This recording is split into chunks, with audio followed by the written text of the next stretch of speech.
Dimanche 28 mai 2023, il est exactement 13h30 à la paroisse Saint-Antoine de Padoue à Hanoukope et à la paroisse Saint-Pierre et Paul de Yadé dans la préfecture de la Cosa. C'est également l'heure ici à la paroisse Bon Berger de la télévision deuxième, même heure aussi au bar Pigeon à Adétikope. En son nom, le bar, la télévision deuxième et ses fidèles s'honorent de vous accueillir pour cette messe médiatique autour de 5 évangiles. Coopération Fort Nyasingbe à l'inauguration de l'une des raffineries de Dangote au Nigeria, de l'usine de raffinerie de Dangote au Nigeria. Politique, l'opposition se tacle avec des congrès sur fond de contestation interne, recensement électoral dans la zone numéro 2, même cause, même effet, 2 jours supplémentaires pour se compter parmi les électeurs. Nécrologie, le président de la Cour constitutionnelle du Togo n'est plus. Et puis, nous ferons un tour en Ukraine où crépitent encore les canons et les armes. Et on se demande qui sera le gagnant de cette guerre qui ne fait que trop durer. Tout ça à décortiquer avec Joseph Gada. À gauche, il est journaliste, directeur de publication du journal Économie et Développement, que j'ai le plaisir de retrouver après belle lurette. Il est à gauche et à droite, nous avons Condor Kodjo, sinon Kodjo, Condor, dit King Isaac Koko, un compatriote, un ami, un observateur avéré de la scène sociopolitique du Togo depuis là où il se trouve. C'est bien au Ghana qui a accepté de venir partager comme 60 minutes avec nous pour nous édifier de ses commentaires et de ses analyses sur les sujets qui ont meublé l'actualité de la semaine. Je serai avec la complicité technique de Maki Ibrahim au cadrage, Alexandre Tchalim à la régie, Nyom Makaka au montage. Je suis Eric Tanandé, le prince héritier de la Bina. Bienvenue à toutes et à tous. Bienvenue à vous, Joseph. C'est un plaisir, un très grand plaisir de retrouver son ami et son grand frère à la fois. Oui. Et je voulais profiter de l'occasion également pour saluer tous les spectateurs, tous les téléspectateurs de TV et téléspectatrices de TV2. Oui. Et souhaiter bonne fête de Pentecôte à tous et demander à ce que l'Esprit Saint descende sur nous, surtout descende sur nos gouvernants, fait que leur donner le don de la sagesse pour pouvoir mener à bien les projets, les programmes pour les citoyens togolais. Merci. On en a besoin. Vraiment. Oui. Merci de nous avoir rappelé surtout que nous sommes aujourd'hui à un jour saint. La Pentecôte, c'est la descente de l'Esprit Saint. La descente de l'Esprit Saint. Et j'espère qu'il va descendre sur nous ici présents. Nous avons une bonne messe. Ibrahim Maki, sur Alexandre Tchalim, sur Nyon Makaka et sur tous les fidèles qui vont nous suivre ici à Lomé, au Togo, en Afrique et dans le monde grâce aux canaux YouTube, Facebook et autres. Alors, comment se porte l'économie et le développement? L'économie et le développement se porte très bien. Aujourd'hui, nous sommes devenus, avant nous étions bimensuels, maintenant nous sommes devenus hebdo. Et on paraît chaque vendredi. Et c'est l'actualité économique et surtout le développement, tout ce qui constitue la croissance économique au Togo, en Afrique, dans le monde. Et le dimanche, le vendredi passé, on était encore dans les kiosques où on a parlé du club Afrique Développement, cette organisation marocaine que le Togo a lancée et qui va permettre quand même à ce que les opérateurs économiques du Togo soient en relation avec les opérateurs économiques du Maroc, de l'Égypte, disons du monde entier, grosso modo de l'Afrique spécialement.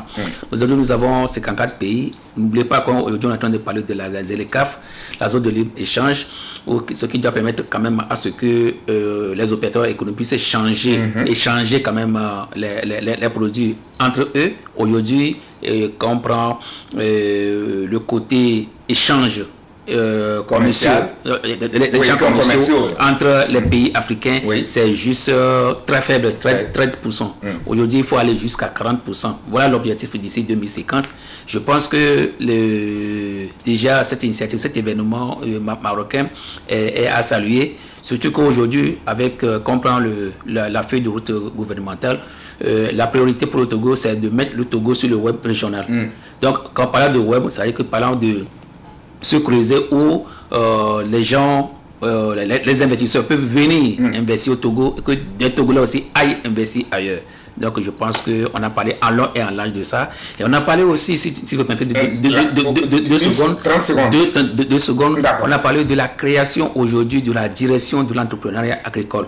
On peut en parler si vous voulez prochainement. On en parlera prochainement et je voudrais bien vous féliciter pour cette option, ce choix.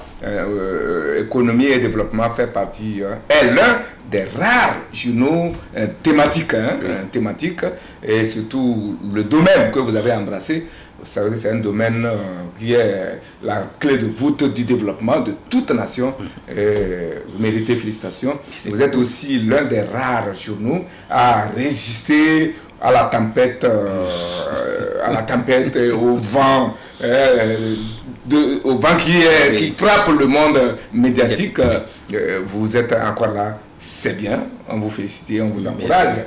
Isa Coco, bienvenue sur ce plateau. Et comment allez-vous? Je vais bien, monsieur Eric. Et je pense que... comment vont les compatriotes togolais au Ghana? Ils vont très bien. Ils vont très bien, et sans souci.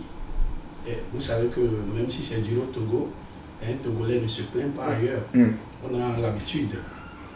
Au Ghana, les choses chamboulent un peu, mais les Togolais ils tiennent là-bas. Parce que c'est notre éducation. Merci beaucoup. Félicitations et merci surtout d'avoir accepté notre invitation. Vous n'étiez que de passage, quelques minutes d'échange, et quand vous vous intéressez à votre peuple, à votre pays, eh bien vous avez accepté de venir partager quelques sujets avec nous sur ce plateau et nous vous en remercions. Avant donc de commencer par décortiquer les chapitres de notre évangile, l'évangile selon Saint Éric, nous voudrions nous acquitter d'un agréable devoir grâce à la complicité de la technique où se trouve Alexandre Tchaline et ses doigts aimantés. Élections régionales 2023. Pour le développement de nos régions et l'enracinement de la décentralisation, mobilisons-nous pour la réussite des élections régionales 2023. Participons au processus dans la paix, la stabilité et la concorde nationale. Togolais vient, bâtissons la cité.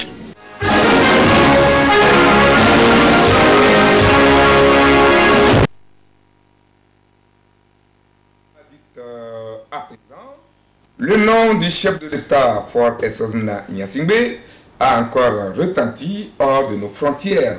Et cette fois-ci, c'est du côté du Nigeria qu'on l'a aperçu. En effet, nous disent les journaux qui l'ont aperçu pour nous, Faure Gnassingbé aurait été l'invité d'honneur parmi tant d'autres à l'inauguration de la méga raffinerie de Dangote au Nigeria. Il s'agit d'une gigantesque raffinerie de carburant. C'est ce que nous apprenons, en tout cas de quelques journaux dont je vous propose les commentaires à travers cette revue.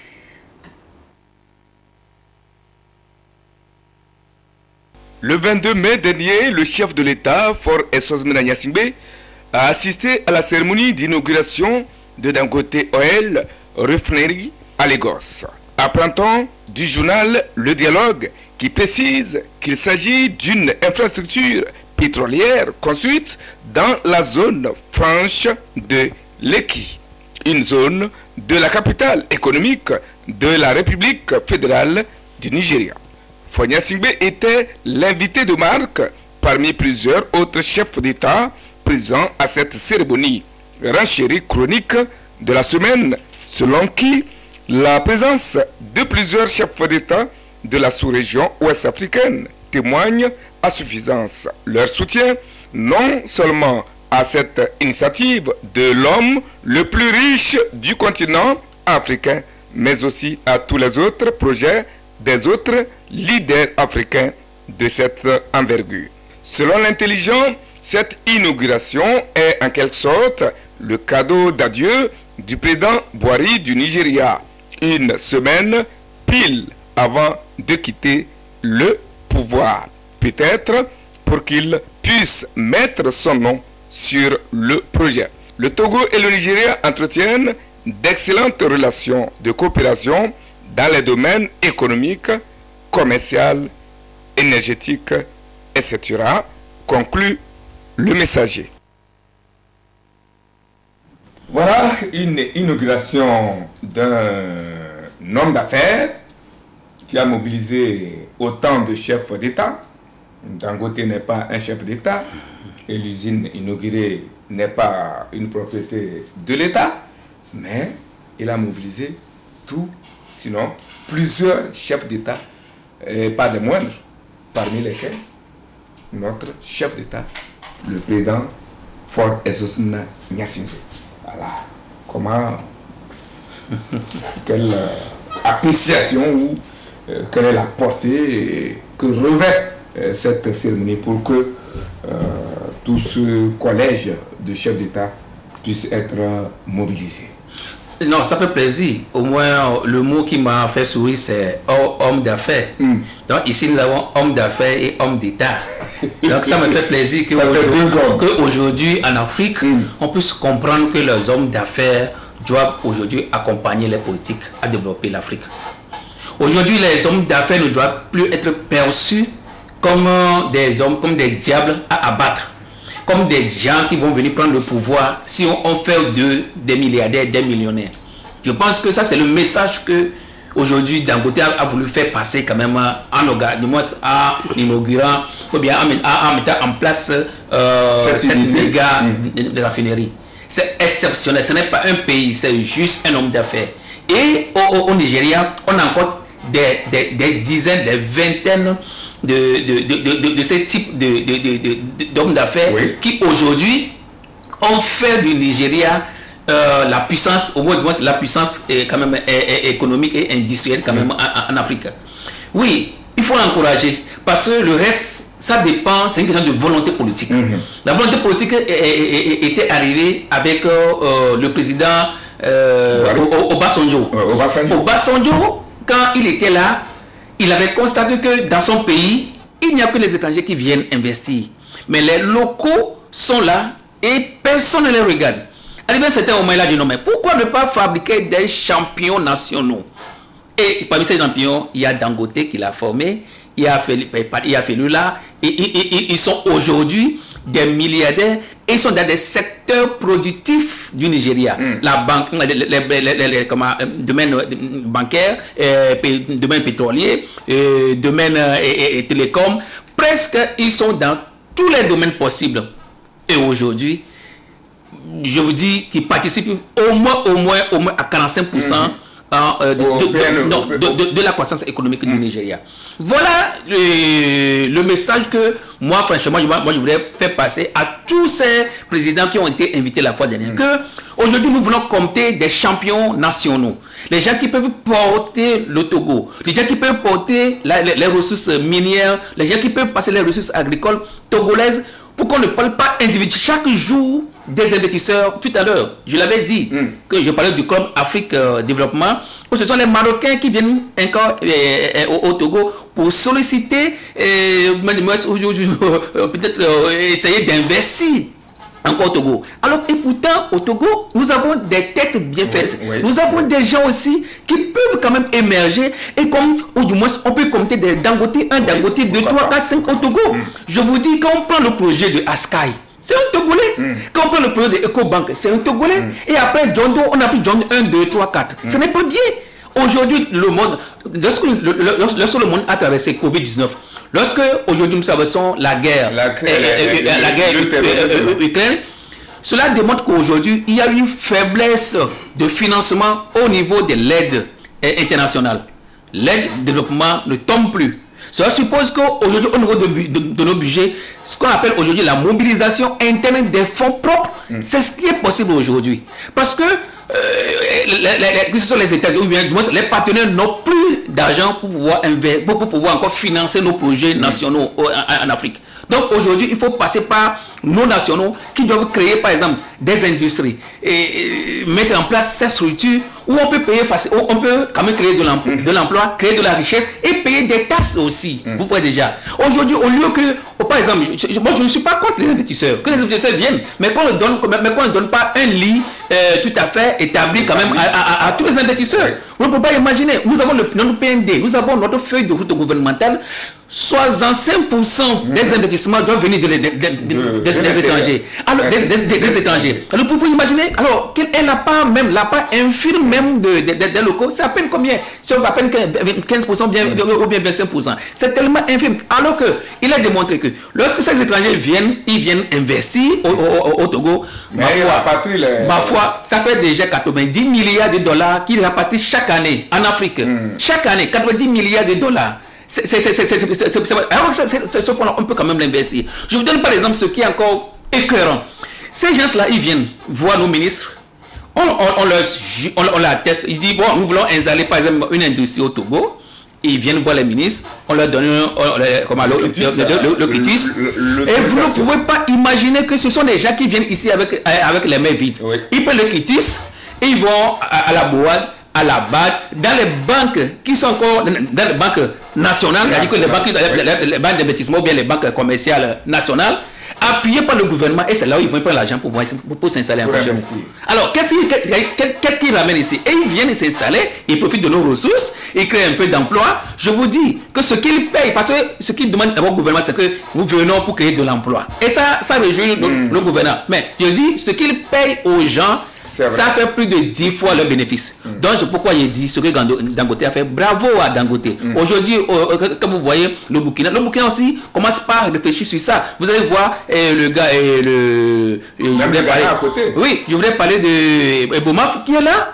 Vous allez voir le gars de Coris Bank aussi qui est là. Le gars de Simfaso qui est dans la fabrication du ciment au Togo ici. Donc, il y a de ces championnats nationaux qui commencent par émerger. Au Ghana, comme vous le dites, au Bénin, comme vous le dites, en Côte d'Ivoire, ça n'en parlons même pas. Donc, je pense que moi, j'ai dit félicitations à Dangote, félicitations aussi aux présidents qui ont été invités, mais ça ne va pas s'arrêter là, ça nous fait réfléchir. D'accord.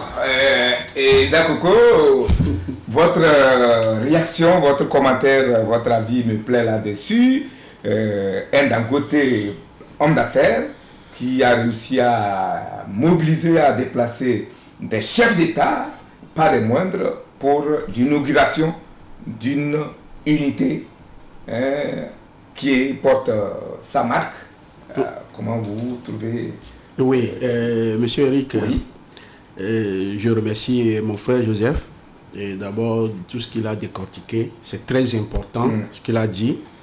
Mais il a dit quelque chose qui m'a plu. Il dit à un moment donné, le président Obasanjo s'est ressaisi et il a formé des gens pour les mettre en place aujourd'hui comme les icônes industrielles de la sous-région africaine.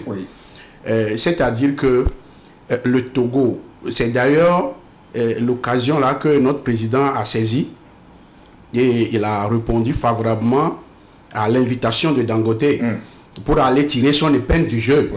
Et il doit aller apprendre beaucoup de choses parce que le Togo commence par emboîter les pas de grands pays africains. Les industries commencent par naître au Togo. Beaucoup de choses commencent par naître au Togo. Et le chef d'État, par sa vision, il commence par émettre ses pas pour aller chercher les investisseurs. Bien sûr, nous avons besoin des Togolais pour les former et ils nous deviennent comme des Dangote et autres. Mais le moment où nous sommes aujourd'hui, le Togolais, il est dans les moments critiques. Et il s'intéresse trop à critiquer les actions des autres. Il n'amène pas des projets et s'asseoir autour. Nous avons des milliardaires au Togo qui peuvent répondre à des exigences que la population demande. Mais si vous êtes contre le pouvoir en place, vous ne pouvez pas s'installer et exécuter ce que vous avez en tête. C'est ça le problème que nous avons. Et nous devons accompagner les gouvernants, les décideurs. C'est eux qui vont décider que ce que tu as apporté, nous allons t'accompagner pour que tu t'installes. Moi, je suis d'avis avec Joseph qui l'a dit que Obasanjo s'est ressaisi à un moment donné et il a formé des gens. Le chef de l'État, il est parti là-bas, il a vu quelque chose. Il n'est pas allé seul. Il est allé avec des ministres, des techniciens du domaine. Et ils ont quand même appris des choses. Quand ils vont revenir, ils iront à la conseil et puis ils vont tirer leur épingle du jeu pour pouvoir installer leur plan d'action dans l'avenir, ce que le Togo peut devenir dans ce genre de domaine. Voilà. Et Joseph, vous, dans votre commentaire plus haut, vous avez dit quelque chose d'intéressant qui m'a suscité cette... les hommes d'affaires, il y en a au Togo, mais je ne sais pas à quoi ils servent, à part la politique et autres. Lorsque vous allez à la plateforme industrielle de chez moi, là-bas, à Détikopé, vous allez voir que ceux qui se sont installés là-bas, c'est beaucoup plus les étrangers. Quelque chose qui est installé chez nous et dont nous devons profiter en premier, c'est inonder d'autres hommes d'affaires. Et c'est vrai, on recrute notre jeunesse, mais comme vous l'avez dit, à quel prix? Ça, c'est aussi à revoir, parce que est-ce qu'on peut penser à un changement un jour? Oui, c'est une question de volonté politique. Et tout dépend des politiques. Je dis, le chef de l'État est vraiment conscient de la situation. Vous savez, le 27 avril, quand le chef d'État faisait son entretien avec nos confrères de Niwa TV, il avait dit quelque chose. Qu'en agriculture, il souhaiterait voir un milliardaire, des milliardaires togolais sortis. C'est-à-dire que l'idée y est déjà, la vision est déjà là. Ouais. Et puis au-delà de ça, vous avez constaté que depuis plus de quelques années, avec le ministère du Développement, la base, vous allez voir qu'il y a des mécanismes de financement qui sont là pour apporter, pour soutenir les jeunes à sortir du néant, au moins à aller dans l'entrepreneuriat. On les finance, on les accompagne. Aujourd'hui, nous avons des jeunes, des petits jeunes entrepreneurs, qui se démettent un peu. C'est bon parce qu'il faut toujours commencer quelque part. On ne peut pas prendre, c'est vrai qu'on ne peut pas prendre quelqu'un et lui donner des milliards aujourd'hui d'aller devenir milliardaire. Non, il faut qu'il commence quelque part. Et parce que ça commence sur le terrain, on commence par voir des jeunes, beaucoup de jeunes qui commencent aujourd'hui, au moins qui sont sortis de la pauvreté, qui sont sortis quand même du chômage. Même les étudiants, on voit les étudiants. Maintenant, après 10 ans, 15 ans, il faut qu'on s'asseye pour faire au moins ne serait-ce que l'état généraux. On peut dire, Parmi les jeunes que nous avons essayé d'accompagner sur 15 ans, est-ce qu'on peut prendre au moins 10 ou bien 15, piocher 10, 15, à qui, par exemple, on peut financer? Quand il n'y a pas de financement, c'est-à-dire qu'on leur donne des projets bancables et des coûtant des milliards, par exemple. Je donne par exemple l'exemple de la fois passée de la Société nationale de manganèse que le gouvernement a créé il y a de cela quelques semaines. Ça là, on peut opter par exemple, prendre un Togolais qui est dans le domaine des mines par exemple, et on demande pas, on demande pas à la boîte ou bien à la BAT ou bien à Aura Bank, Ecobank de financer un tel projet que un Togolais peut porter aujourd'hui. Vous voyez déjà, et on le laisse aujourd'hui, on parle de PPP, il y a un partenariat public et privé. On laisse le jeune et on voit d'ici 5 ans, 10 ans, qu'est-ce que ça peut apporter au Togo, voilà. Est-ce qu'on de ça là, on peut tirer un nom? Vous voyez déjà. Donc ça va commencer petitement. Et le reste, comme je l'ai dit, il faut qu'on sépare la politique de l'économie. Parce que lorsque des fois, il y a des gens qui sont là, qui croient que lorsque les gens vont devenir riches, vont devenir milliardaires, il y a que demain ils vont se retourner contre nous. Non, parce qu'il faut laisser cette histoire-là. Parce que nous sommes dans un monde aujourd'hui d'éclosion mondiale où ce sont les hommes d'affaires aujourd'hui qui aident plutôt, qui soutiennent plutôt les politiques. Je vous dis que vous serez ébahis quand vous allez à Addis Abeba. Je ne veux même pas parler d'Abidjan ici, mais vous allez à Addis Abeba, mais c'est-à-dire qu'à chaque fois que vous allez constater qu'il y a un changement. Pas possible. Eh bien, qui sont ceux qui viennent investir? Soit ce sont les nationaux, ou c'est la diaspora qui arrive. C'est pourquoi moi je suis fier d'avoir mon frère à côté ici, parce que aujourd'hui quand vous allez au Ghana, entre le Ghana et le Togo, c'est vrai le Togo émerge, mais le Ghana a fait des pas possibles sur le développement. Je pense qu'aujourd'hui, par exemple, on peut faire venir de ces gens-là. Parce qu'au Ghana, je sais qu'il y a des Togolais immensement riches là-bas, qui peuvent venir, par exemple, investir dans l'agriculture. Aujourd'hui, le domaine principal dans lequel il faut investir pour être millionnaire, c'est l'agriculture. Il n'y a aujourd'hui pas de l'agroalimentaire. Aujourd'hui, quand vous avez l'agriculture aujourd'hui, vous avez cette filière ou bien on parle de chaîne de valeur aujourd'hui. Vous pouvez investir dans la production, vous pouvez investir dans la transformation, vous pouvez investir dans la commercialisation. Déjà. Donc, de là, on peut faire des milliardaires aujourd'hui. Parce que nous avons le café cacao, nous avons le cajou. Comment est-ce qu'on peut imaginer? On cultive la cajou ici et on exporte 70%. On cultive il y a des financements pour l'ananas par exemple, et les jus d'ananas que nous produisons au Togo, ce sont des étrangers qui produisent et importent au moins 80% de l'ananas. C'est-à-dire que notre jus ananas bio, on ne peut pas consommer. Quand on prend le manioc aujourd'hui, quand on prend les gingembre aujourd'hui, c'est ça. Tout est exporté. Qui est bien prisé. Qui est bien prisé aujourd'hui. Tout est exporté aujourd'hui. Pire encore, c'est les feuilles de bissap qui sont encore exportées aujourd'hui. Donc finalement, qu'est-ce qui va nous rester? Si on ne peut pas nous faire confiance, c'est pourquoi il dit arrivé à un certain moment, il faut une volonté politique qui dit, ok, on va faire certaines choses. Il y en a avec la création des IFA. Tout ça là, maintenant, qu'est-ce qu'on va faire? On va financer des gens pour avoir, parce que quand il s'agit d'avoir un Togolais milliardaire et qui va sortir de l'agriculture, ce n'est pas avec la roue. Dis-moi que ce n'est pas avec l'arrosoir qu'on aura un milliardaire demain.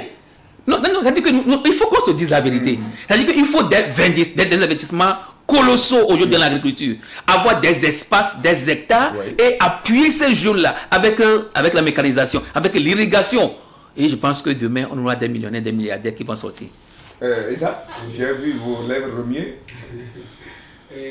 Vous voyez, la base a été faussée au départ. Et on se l'achète. Oui, c'est pourquoi je voudrais intervenir en disant que au Ghana, déjà à l'école, l'enfant est orienté. Il sait déjà ce qu'il va devenir. Il sait déjà là où il va. Et l'économie est libérée au Ghana. Si je dis l'économie est libérée, s'il y a la découverte que l'enfant est ceci et cela, il y a de l'accompagnement. Vous voyez, nous avons connu tellement des ruptures politiques, des problèmes, des émeutes au Togo qui ont enfoncé ce pays d'une manière que les choses doivent se faire étape par étape. Et progressivement. Ce qui se passe aujourd'hui au Ghana, nous sommes fiers du gouvernement en place, le travail qu'ils sont en train du gouvernement togolais en place. Voilà. Et la diaspora reconnaît. Et ce qu'il dit, il dit, si vraiment l'argent circule au Togo, qu'est-ce qu'ils vont chercher au Ghana? Qu'est-ce qu'ils vont aller chercher ailleurs? Alors que le Togo, au Togo, il y a la paix. Il y a la paix, tout va bien au Togo, mais c'est l'argent qui ne circule pas. Tu travailles un peu au Ghana, tu gagnes de l'argent. Mais ici, tu vas batailler dur avant de gagner un peu. Ça ne va pas te servir. Les Togolais sont considérés comme des taureaux. Pourquoi? Malgré la situation, vous allez voir des maisons. Hein? Chaque Togolais veut avoir sa maison. Chaque Togolais se déplace, il nourrit la famille. Vous voyez ça? Un Togolais, c'est un combattant. Je suis fier de cette situation togolaise parce que quoi? Ça nous a formés, ça nous a donné la formation. Et si demain c'est bon pour nous, nous allons savoir le gérer. Merci beaucoup. Oui. Oui. Comme on le dit, les conséquences corrigent mieux que les conseils. Et la meilleure manière de se donner du boulot, c'est de le créer soi-même. Oui. Nos frères qui attendaient que l'État n'a qu'à créer des entreprises pour les embaucher, l'État ne fait qu'apporter des opportunités. Nous allons le saisir. C'est les Togolais même qui doivent saisir ces opportunités. L'État ne peut jamais créer de l'entreprise. L'État, les choses qu'il détient, comme les infrastructures, c'est de faire les routes, les écoles, les marchés, les hôpitaux. Oui. Maintenant, l'État, maintenant, il sort, il va dans les autres pays, il apporte les bailleurs de fonds, il apporte les investisseurs. Maintenant, les jeunes qui sont capables, qui ont le savoir-faire déjà, et le papier qu'ils ont sur leur savoir-faire, ils le démontrent, ils le présentent, et maintenant on les embauche. Quand tu présentes ce papier qui correspond à cette demande, c'est le prix là qui va l'accompagner. C'est le salaire là qui va l'accompagner. Maintenant, les gens quittent tout, ils ont vidé le village. Ils sont venus s'installer tous à Lomé. Et il dit qu'il veut travailler dans les fonctions publiques, les entreprises, tout ça là. Ils sont pleins au port. Alors qu'ils n'ont pas la capacité intellectuelle pour le faire. Le mieux, c'est que nous allons retourner au village plutôt et avoir un savoir-faire qui va nous permettre de créer nos propres entreprises pour nous en sortir. Vous voyez ce qui est. Si Dangote, il n'a pas créé, moi je l'appelle le fils béni du Nigeria. Il paraît qu'il n'a pas fait de longues études. Hein. Non, parce que c'est pourquoi je dis c'est un fils béni du Nigeria. Quand ce monsieur avait commencé, il a commencé par des petites choses, les sacs, tout ça, qu'il vendait. Et il a l'esprit du respect, de, comment dirais-je, d'humilité en lui.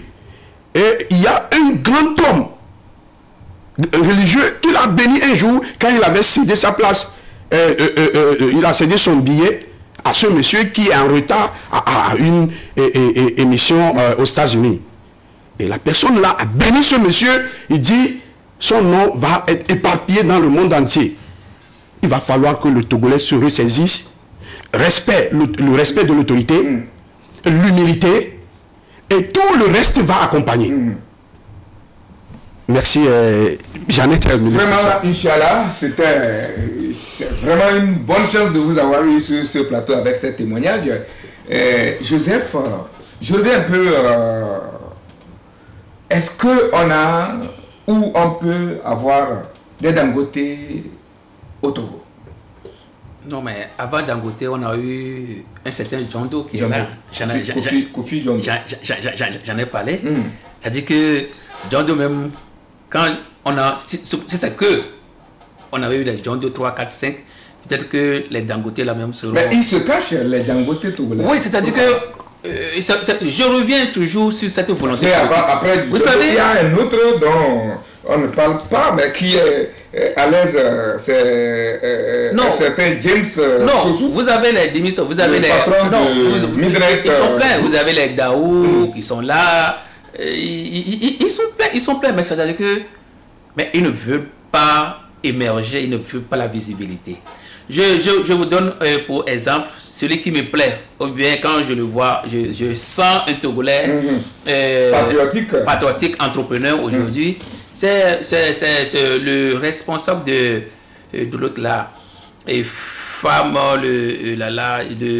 monsieur, celui qui est à Nangbeto, qui est dans la pisciculture aujourd'hui, qui élève les poissons, qui est dans l'halieutique là. Le nom m'échappe. Oui, Atiogbe, non, bien, c'était Atiogbe, c'est le responsable de l'hôtel Novella Star. Novella Star sont responsables aujourd'hui. Aujourd'hui, c'est le gars qui a tout laissé et qui est allé dans la filière halieutique. Ah bon. Et c'est lui qui produit des poissons aujourd'hui pour le Togo. Au moins pour tous les hôtels, disons pour les Togolais aujourd'hui. Lui seul, il a investi des millions. Et pire encore, c'est qu'aujourd'hui, il exporte encore ce poisson. J'ai dit, si nous arrivons à avoir par exemple 2, 3, 4, 5 personnes comme ça au Togo, est-ce qu'aujourd'hui on peut encore importer des poissons? Non. Je ne pense pas. On ne peut plus importer il a pu exploiter notre barrage de Nangbeto. Oui. Alors qu'à part Nangbeto, nous avons le lac Togo qui est là. Nous avons nos lagunes. Nous avons Oti qui est là. Nous avons la rivière de Kara qui est là. Nous avons la rivière de Kumongo qui est là. Nous avons les Yos qui est là. C'est-à-dire qu'aujourd'hui, il suffit seulement que le gouvernement dit d'accord, ce que tu as fait là, c'est bien.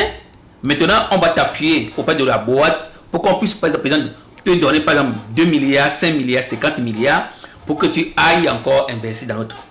Je pense que demain, on aura notre Dangote aujourd'hui, halieutique aujourd'hui. Donc, c'est possible. Nous avons des jeunes qui sont dans les transformations de café cacao. Choco Togo, par exemple. Nous avons un jeune extraordinaire qui est là. Nous avons le café, il y a un jeune extraordinaire qui est là. Nous avons un timati, ou bien timati, parce que c'est le jeune là qui transforme aussi le timati. Oui, bon, j'ai oublié un peu, mais c'est lui. La société c'est timati, tout comme ça, mais qui transforme de la tomate aujourd'hui. Nous avons des jeunes aujourd'hui qui, nous avons des jeunes qui transforment aussi la mangue aujourd'hui, qui font du jus extraordinaire. Nous avons des jeunes qui aujourd'hui transforment par exemple du sorabi, qui font du sorabi, le whisky.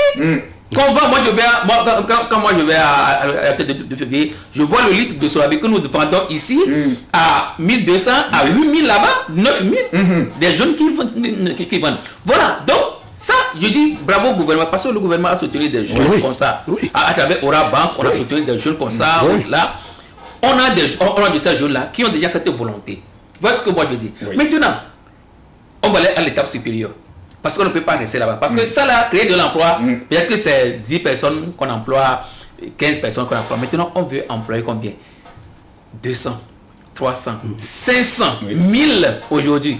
Et je pense que quand on a 10 de ces jeunes-là, qui créent au moins 1000 emplois, ça fait 10 000. Je pense que l'autre là, Zemi va disparaître. Ou bien c'est ça. Moi, vous avez dit quelque chose qui m'a intéressé. Que vous avez dit qu'aujourd'hui, il y a les autres rurales qui deviennent criards. Les jeunes quittent les villages pour s'installer en ville. Mais la question est de savoir pourquoi les jeunes quittent. Moi, j'ai regretté. C'est ma part. Moi, je suis dans le Covid avec moi. Je vois ce qui se passe en Afrique, tout ça. Je ne crois pas qu'on est en train de rater notre décentralisation. Parce que normalement, la décentralisation bien faite doit résoudre quand même ce problème des zones rurales. Voilà. Mais parce que nous avons fait une décentralisation politique, voilà là où nous sommes aujourd'hui. C'est-à-dire que nous avons voulu placer les politiques devant les maires, les communes, tout ça là. Et les gens, au lieu de réfléchir, ils sont là, ils ne veulent même pas réfléchir. Ils sont devenus aujourd'hui des maires qui sont devenus des présidents. Mais quand les maires passent, les gens courent à gauche à droite. C'est pas ça. Chaque maire doit contribuer, doit passer par tous les moyens de différentes localités. Les jeunes vont rester. Quand c'est l'agriculture, si par exemple à Kara, si par exemple à Tchédié par exemple, c'est à Pagoudé par exemple, c'est l'agriculture de soja par exemple, il faudrait que le maire ou bien la commune puisse quand même développer cette zone et échanger avec les jeunes, convaincre les jeunes à venir rester là-bas et aller signer des partenariats avec des opérateurs, des banques pour que les gens puissent venir investir. Qui va partir? Vous avez dit quelque chose, s'il y en a qui va partir, le Togolais ne voyage pas. Il y a de cela 20 ans, le Togolais, on forçait même le Togolais à aller en Allemagne. Les gens ne veulent pas parce qu'ici, tu allais bien. Mais aujourd'hui, quand on parle de retour, tout le monde veut partir. Quand on va dire pourquoi? Parce que les gens croient que ils ne se retrouvent plus. C'est-à-dire qu'il n'y a plus de création de richesse. Le problème, c'est que il n'y a plus de création. Quand il n'y a pas de création de richesse, il n'y a pas de partage de richesse. Ceux qui ont de l'argent, c'est vrai que certains ne veulent pas à partager avec les autres. Ils amassent. Mais ce qui crée, c'est infime par rapport au nombre. Nous avons passé de 10 ans, nous avons passé de 6 millions à 8 millions. Mais les 2 millions de supplémentaires, comment on va faire? Bon, voilà, nous sommes deux. Vraiment, c'est un sujet. Oui, monsieur Joseph, c'est très bon. Vous savez, je fais seulement, je prends Ghana comme exemple, souvent. Comme c'est là, je connais bien. Les maires et accompagnés par les députés de leur localité, ils écrivent des projets. Et le projet là est paraphé par le gouvernement et le ministre en charge d'aller dans le domaine auquel le projet a été écrit. Et le maire, il demande un visa pour voyager, pour aller chercher les bailleurs. Les bailleurs. Et ils font quoi? Ils peuvent même, avec les artistes chanteurs des groupes, ils sortent pour aller dans des festivals. Maintenant, quand ils invitent des grandes personnes qui viennent à ce festival, ils distribuent les projets. Ils distribuent les projets. Et ces projets-là, si c'est $500, $1000, 500 €, 1000 €, les gens là, ils cotisent jusqu'à, c'est-à-dire la caisse de projet est différente de la caisse de la production de musique que les jeunes font.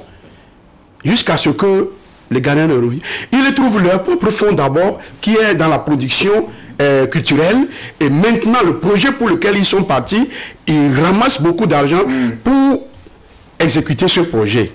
Ici, vous avez dit quelque chose, que nos maires sont élus par des quitus politiques. Bon, ce n'est pas aussi que ça, ils ne sont pas bien formés. C'est vrai. Il y a aussi le... Et je peux dire que la décentralisation a commencé, et ça n'a pas duré. L'ancien système couvre le nouveau. C'est maintenant que ça va sortir du coquille. Ça va sortir comment? Des nouvelles têtes se préparent pour venir donner des innovations. Et le chef de l'État, le gouvernement en place doit accompagner les maires, à les envoyer ailleurs, en Europe, aux États-Unis, pour acquérir des expériences. Des congés d'un mois pour aller se faire former est très important pour nos maires. C'est pourquoi d'ailleurs, dans les pays, on crée des festivals. Ces festivals, c'est pour sortir tout un monde de création de revenus. Les potiers, les artistes, les maires. Dans plusieurs domaines, vous sortez de votre pays pour aller présenter le savoir-faire et gagner des moyens pour venir construire le pays. Ça ne se trouve pas au Togo. C'est maintenant que le Togolais doit commencer à se ressaisir maintenant. Comme le chef de l'État a une vision, cette vision doit être accompagnée. Nous ne devons pas être indifférents. Si vous restez indifférents, vous ne pouvez pas fonctionner comme ça. C'est la discorde. Vous voyez ce que je dis, M. Joseph. Vous ne pouvez pas. Au Ghana, les Ghanéens se plaignent aujourd'hui du président qu'ils ont élu, Nana Akufo-Addo. Mais ça ne veut pas dire qu'il ne l'accompagne pas. Mais il attend que son moment vienne pour qu'on le change. Et les autres idées qu'on lui a émises, qu'il n'arrive pas à exercer, peuvent être exercées par l'autre qui va venir. Maintenant, notre cas, comme notre régime ne nous a pas permis, pour le moment, de changer le président de la République, parce qu'on ne trouve pas encore, le sujet là va venir, parce qu'on ne trouve pas encore des gens crédibles, des deux pieds, ils vont détruire le pays. Je vous assure. C'est là où je fais chapeau à quelque part au ministre. Excusez-moi, je n'ai pas de, comment dirais-je, de relation avec qui que ce soit. C'est là où je tire chapeau au ministre de la Sécurité. Le général Yannick. Je vous assure que ce monsieur, par exemple, il a fait le Togo. Et il n'est pas le créateur de la paix. C'est le feu Eyadema et le président Eyadema. paix à son âme, qui a créé la paix au Togo, mais ce monsieur a pérennisé d'une manière ou autre. Je ne sais pas comment il a fait, mais il a fait, c'est-à-dire, c'est comme il a le Togo en main. Au Nigeria, je ne peux pas parler de l'insécurité. Au Ghana, même là où je suis, il y a l'insécurité. Très grave. Mais ici, vous ne pouvez pas le faire parce que tout est rouillé. Donc, nous allons saisir de cette paix-là maintenant pour être ensemble. Et maintenant, avoir des socles sur lesquels nous allons nous appuyer pour le développement. D'accord. Merci beaucoup. Merci. Nous allons changer de sujet. Nous allons parler d'autre chose. Ce n'est pas les beaux jours. On va rentrer en politique. Vous avez déjà embrayé là-dessus. Ce n'est pas les beaux jours au sein de la classe politique de l'opposition togolaise qui se tacle nuit et jour. C'est ce qu'on peut dire en lisant certains journaux qui ont lorgné au siège de certains partis comme l'Union des forces du changement, UFC, le CAR, le Comité d'action pour le renouveau, pour ne citer que ceux-là qui se taclent à travers des congrès avortés et controversés en leur sein. Quelque chose qui ressemblerait, Joseph, à un film western. Vous suivez quelques commentaires de quelques journaux et puis on revient pour nos analyses. Alexandre. Congrès extraordinaire de l'UFC. Risque d'explosion du parti. Écrivait La Lanterne le mercredi 24 mai 2023. Le journal faisait allusion à ce congrès qui était annoncé pour hier samedi par une partie du parti. Par contre, indique le même journal qui a lorgné du côté des autres partis, c'est la sérénité au sein du parti Santé du Peuple de Dr George William Kwesson qui a organisé le sien le 20 mai dernier. Alors que le cas de feu Yaovi Agbouebo se contente désormais d'un bureau transitoire après maintes tentatives. Il est dirigé par Jean Kissi, dont le poste change de dénomination. Il quitte la dénomination de secrétariat général pour le secrétariat national de transition. Selon Flambeau des démocrates qui parle de mauvais héritiers, on a enterré Maître Yaovi Agbouebo avec la carrosserie de son car. Joseph, votre réaction, comment qualifiez-vous ce qui se passe au sein de ces partis de l'opposition? Vous suivez l'actualité au jour le jour, vous avez suivi la revue, ça vous a même fait sourire. Qu'en pensez-vous et qu'en dites-vous? Bon, c'est vrai que la politique, c'est pas trop mon domaine fort. Quand j'étais dans mon domaine, vous voyez comment je m'exprimais tranquillement, j'étais à l'aise. La politique, c'est pas trop mon point fort. Mais justement, je regrette que le Togo, malheureusement, dispose d'une opposition, mais ne dispose pas des opposants. C'est malheureux. Vous savez, dans un pays, quand on parle de l'opposition, moi d'abord, les thèmes opposition m'énervent. Je n'aime pas ça. Parce que dans les pays développés, c'est-à-dire que c'est soit on te dit à gauche, ceux qui sont les gens de gauche, à droite, ou bien les républicains, ou bien les démocrates, et c'est mieux. Parce que le mot opposition, même là, c'est-à-dire que le sens propre de ce mot, ce n'est pas bien. Pour des Africains que nous sommes, ce n'est pas bien, opposition. Donc, vous savez, après 30 ans de lutte démocratique, je commence pas à comprendre aujourd'hui que les gens sont arrivés en politique par divers faits. Soit ta famille a été menacée, ton papa a été tué, a été molesté, ou bien ton frère a pris la tangente, ou bien vous avez subi des frustrations et vous créez comme ça un parti politique pour se soulever contre le parti au pouvoir. Sans que les gens ne comprennent au fin fond ce qu'est-ce qu'on appelle parti politique. Et pourquoi est-ce qu'on crée un parti politique dans un pays? Je pense que ce que les scènes que nous vivons ces derniers temps me donnent raison pour dire, soit les gens créent leur parti politique pour leur propre intérêt et non pas pour le peuple. D'abord, on a constaté que les gens aujourd'hui, quand on veut appeler par exemple un responsable de parti politique, on dit souvent, on appelle le nom de la personne, le nom de la famille de la personne attachée au parti politique. Par exemple, on dit que le cas de Maître Agboui, bon, l'UFC de J. Olympio. Lorsque vous commencez par avoir de cette dénomination, il faut savoir qu'on est parti à côté. C'est comme si c'est une entreprise privée que j'ai créée et mon nom est attaché là-dessus. Donc, je ne voudrais pas partager ça avec les autres. C'est ce qui se passe par exemple à l'UFC aujourd'hui. Et J.K. ne veut pas partager. Tant qu'il est vivant, il ne veut pas. Avec ce qu'on est en train de voir, c'est qu'il ne veut pas aujourd'hui lâcher le poste de président entre ces deux héritiers. Bon, entre ces deux collaborateurs. Bon, ces collaborateurs aujourd'hui, il ne veut pas de Elliott, il ne veut pas de Jeune Alipi. Quand vous voyez le cas aujourd'hui, pour eux, malheureusement, personne n'a Maître Agboui décédé. Mais on a l'impression que le cas veut se domicilier dans le Yotor. Le cas, on ne voudrait pas que quelqu'un vienne prendre le cas, à part les gars de Yotor.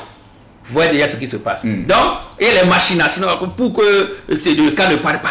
Et que quelqu'un d'autre ne vienne pas prendre la reine de cas, si ce n'est que le gars, le fils de Yotor.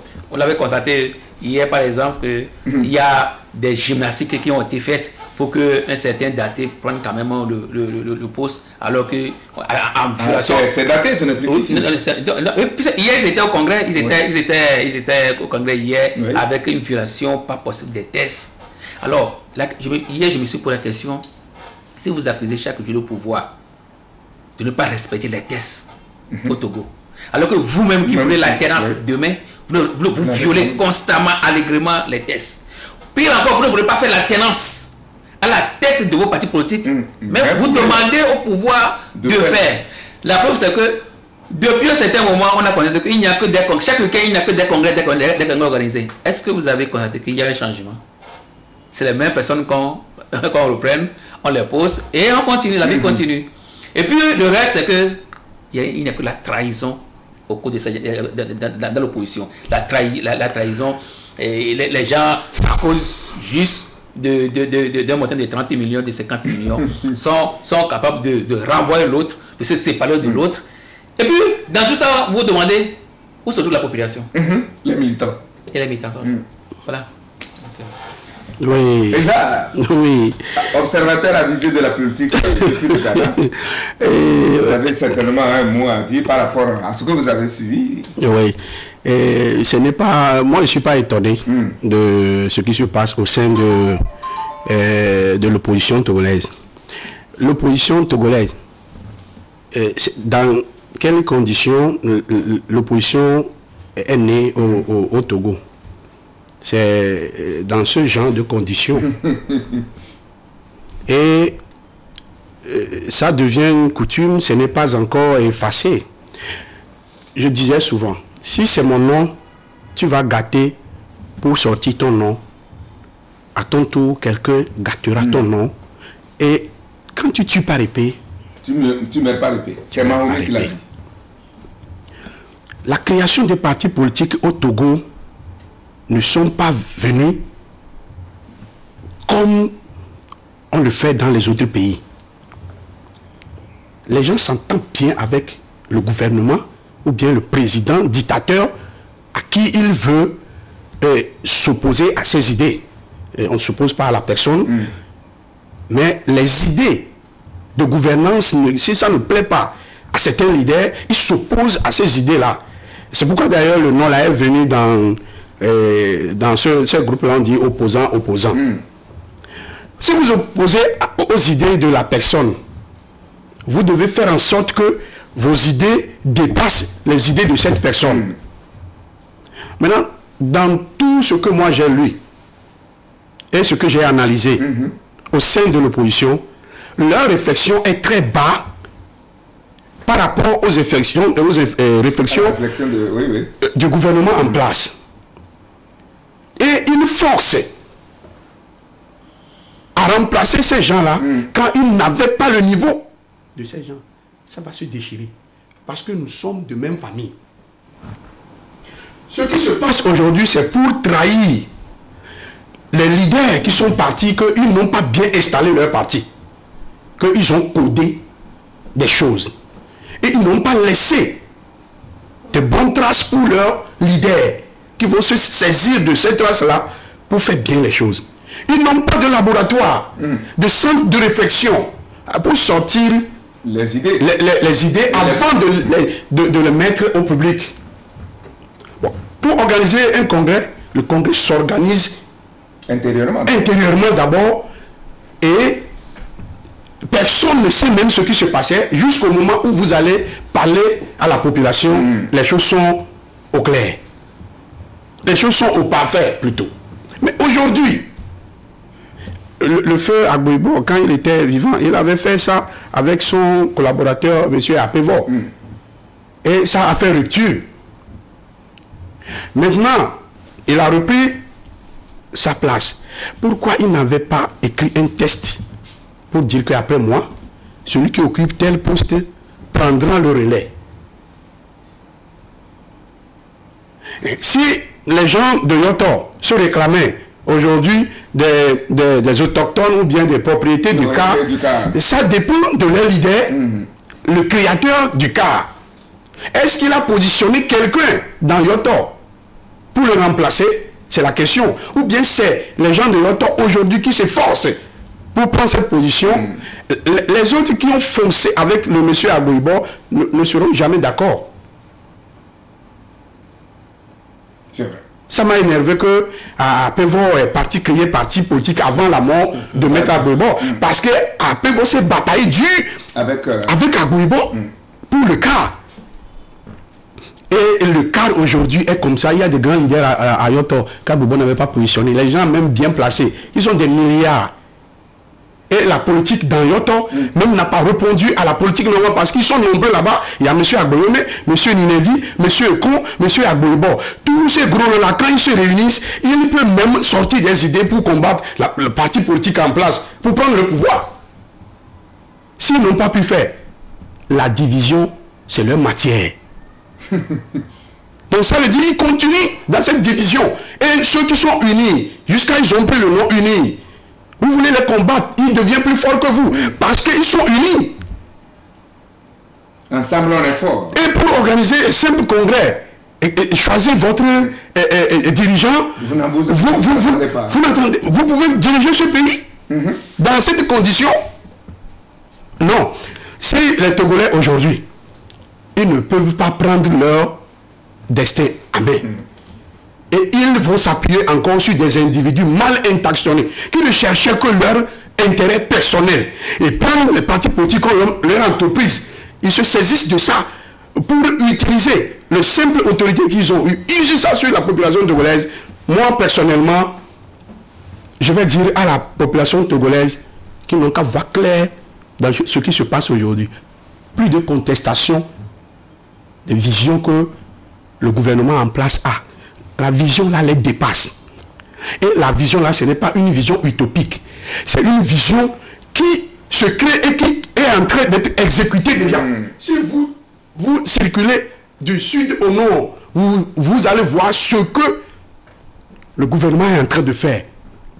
Madame Dobé, quand bien avant qu'elle ne soit Premier ministre, ce que cette dame-là a fait, et elle continue pas à le faire, il n'y a pas quelqu'un qui va se lever aujourd'hui, dire qu'il est opposant et il va convaincre les idées que ces gens-là ont émis pour faire émerger le Togo. Il n'y a pas ça. Ce que je vois parmi eux, s'il y a quelqu'un, cette personne doit maîtriser la tension là pour qu'il n'y a pas de brouhaha, de ce genre de problèmes dans leur organisation. Donc pour ça, ils ne sont plus la bienvenue. Ils n'ont qu'à envoyer des idées. Vous savez, être président, vous pouvez créer une association et être président et être honoré. Ce n'est pas seulement dire que je vais aller changer le président de la République avant de devenir président. Non. Mais vous pouvez envoyer des idées. Il y a président à tous les niveaux. Hein? Vous pouvez envoyer des idées. Et si ces idées-là sont exécutées, vous devenez automatiquement président. Vous êtes respecté. C'est d'ailleurs, là je respecte Agboibo, il est modéré, il envoie des idées. Il a fait beaucoup de choses dans ce pays. Son parti ne doit pas subir le trahir. C'est vrai. Son parti ne doit pas le trahir. Ils sont en train de trahir Feu Agboibo, ce monsieur redoutable, incontournable, mais qui a été modéré. Il discute avec Yadema. Il dit ce n'est pas bon. Si on fait ça, ce n'est pas bon. Et il tient à ses propos. Et il a changé des choses dans ce pays. Mais il n'est pas président. À un moment donné, les gens le considèrent comme président. Parce que quoi? Parce qu'il a apporté sa pierre, sans être président de la République togolaise. Maintenant, je veux vous écouter par rapport à ce qui se passe aussi au sein de l'UFC. Non, l'UFC, ce n'est pas aujourd'hui, c'est cassé. UFC, quand le chouchou des Togolais, M. Fabre a sorti, c'est-à-dire quand il dit chouchou, c'est ce que les Togolais ont en lui. C'est à la fin qu'ils ont compris que le chouchou est devenu chacha.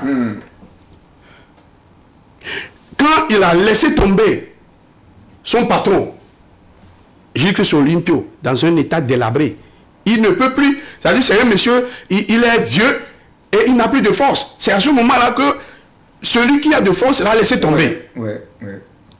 Et il ne sait quoi faire. Il est allé se donner à ses ennemis. Nous sommes des enfants de présidents. Faisons-nous la paix. Et il s'est racheté. Et il est venu habiter paisiblement au Togo. Et son ami, ce qu'il cherchait pour être opposant à côté de lui, quand il l'a trouvé, c'est fini. Et l'UFC est tombé. Chef de file de l'opposition. L'UFC est tombé.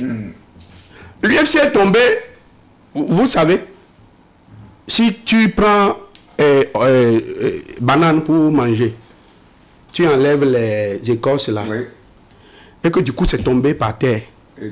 Avant de enlever les sables là pour le manger, ça prend du temps. Si vraiment l'UFC veut se reconstruire, ce n'est pas tout à l'heure. Ce parti politique est déjà reculé, il est allé, il doit prendre du temps pour devenir un bon parti dans les 50 ans à venir. Non, ils sont tombés. Ils n'ont pas des idées, parce que ceux qui ont des idées pour créer ce parti sont rattachés à ceux qui s'opposaient avant. Et toutes les idées qu'ils avaient appartiennent à ces gens-là. Votre prophétie là, elle n'est pas facilement du coup, parti politique n'existe plus au Togo. Parce que n'existe plus, parti d'opposition n'existe plus au Togo. Parce que c'est deux piliers des partis politiques qui sont d'être, comment dirais-je, s'effondrer. D'accord. Joseph, une dernière question par rapport à ce sujet. Non, tout ça, quelles peuvent en être les conséquences et quelles sont les leçons à tirer? Non, d'abord, les conséquences, c'est qu'aujourd'hui, on laisse le chemin libre au parti au pouvoir qui peut développer ses tentatives et ses projets et continuer toujours pas à gagner les élections. Ah oui, parce que, comme dirait quelqu'un, ah mais le diable qu'on connaît vaut mieux que l'ange qu'on ne connaît pas. Vous voyez déjà, c'est-à-dire qu'aujourd'hui, Uni est là, à les coudes franches pour pouvoir travailler tranquillement parce qu'il n'y a pas d'opposition. Mais c'est ce qui est grave dans un pays. Lorsque, comme dirait un vieux, dit que lorsque tu danses et que quelqu'un ne t'apprécie pas aussi, ce n'est pas du tout bien. L'opposition, normalement, est là pour dire attention. Vous avez pris tel engagement, mais vous ne le faites pas. Et comme vous l'avez dit, il faut voler des idées, voir ce que vous pouvez faire. En économie, voir ce que vous pouvez faire. Et en agriculture, ce que vous pouvez faire. Et c'est ça même qui intéresse la population. Et lors des échéances électorales, on puisse quand même vous voter. Tu vois déjà. Malheureusement, ici, les gens préfèrent ce monde entre eux. Et les gens veulent laisser plutôt, ce qui les intéresse plutôt, c'est l'intérêt, comment faire pour manger. C'est le ventre d'abord. Et la population est derrière. Conséquence, c'est que dans les prochaines années à venir, vous avez constaté que c'est Uni qui continue toujours pas à gagner et continue toujours pas à gouverner le pays. Ici, on ne voit même pas un opposant charismatique sorti de l'eau pour dire bon, demain, au moins, on peut compter sur lui. Parce que est-ce que ce n'est pas un recul de la démocratie? Très. 30 ans, on a fait, durant les 30 ans de démocratie qu'on a eu à faire, c'est-à-dire que c'est comme si on a fait une chute libre. Sans vitesse initiale. Et on s'est écrasé complètement. Et c'est vraiment dommage. Et pire encore, Eric, je suis chagriné parce que des Togolais ont perdu des vies. Oui, dans cette histoire. Les gens sont obligés de fuir ce pays à cause de la politique. Les gens aujourd'hui sont en prison. N'oubliez pas qu'il y a des gens qui sont en prison aujourd'hui à cause de la politique. Vous avez des gens qui sont sur place, qui sont blessés, qui ne peuvent même plus marcher à cause de la politique. Et que si ces gens-là, si moi je suis à la place de ces gens-là, ceux qui sont morts, si je suis à leur place aujourd'hui, je peux voir ce qui se passe, c'est vraiment regrettable. Les gens vont vouloir quand même mourir encore 2 fois, c'est mieux. Ouais, déjà. Alors que normalement, et puis quand vous n'avez pas, vous êtes au pouvoir et que vous n'avez pas une opposition aussi redoutable, c'est-à-dire que bon, vous continuez toujours pas à aller, faites ce que vous voulez et puis c'est fini. Et vous avez compris que depuis un certain moment, c'est la société civile qui commence pas à émerger. Oui. Parce que l'opposition a laissé la place à la société civile. Malheureusement, la société civile ne se présente pas aux élections. Parce que les élections, ce seront les indépendants. Voilà. Et n'oubliez pas qu'à un certain moment, vous avez compris que la société civile même était obligée de venir appuyer même l'opposition. Vous avez vu C14 avec Maître Ajavon.